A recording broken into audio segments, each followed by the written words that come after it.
Just before we begin this process, we want to make sure we understand the type of data we might be getting. Sometimes it's very conveniently organized in Excel workbooks for us, or it's been well modeled in a database someplace for us.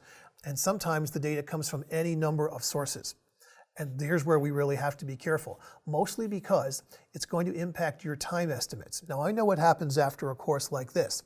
Very oftentimes you'll walk out very excited and you're going to be very eager to begin to build, and you should be, and your colleagues are going to say, how long will it take to fill in the blank, right? And you're just not going to know.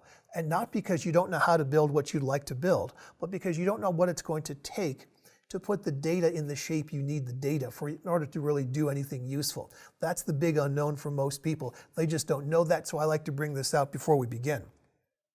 So we like to take our data and we like to break it down into about 3 different categories. This will help us with timing estimates. Now, structured data is data that comes from some type of a container that's designed to manage information. Almost always it's going to be a database. It doesn't matter what the brand name of the database is. It can be Microsoft or Oracle. It can be a Sybase server. It can be MySQL. It can be a little humble access database. It doesn't really matter, but the type of container is designed to structure the data in such a way that manipulating it is very easy to do. Those are always our favorites, but that's not always what we get.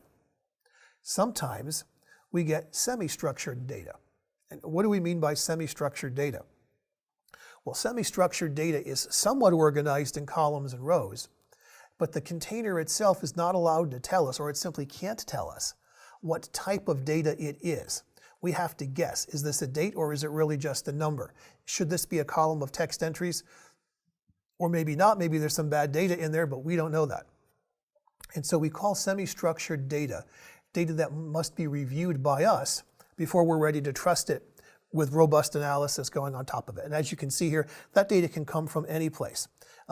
Project management software is very classic for this. Tab delimited files, comma separated value files, and so on are notorious for, on the one hand, giving us data in a somewhat usable format, but we don't know what to do with some of that data. So that's going to take some time to understand. And then finally, what we call unstructured data. Unstructured data, it doesn't mean we're using bad software. It just means that someone began to put it in a container that really isn't suited for describing data, modeling data, and then analyzing it. And very oftentimes, word processors are notorious for this. Anybody's email system, this is going to be problematic. I hate to see it, but I've seen this done on presentation software. Someone did a bunch of calculations with a hand calculator and then put them into presentation software, and I'm thinking, oh great, so how in the world do I grab that and do something with that? That's what we call unstructured data, and we really have to get it into at least a semi-structured format before we can begin. This process can take time.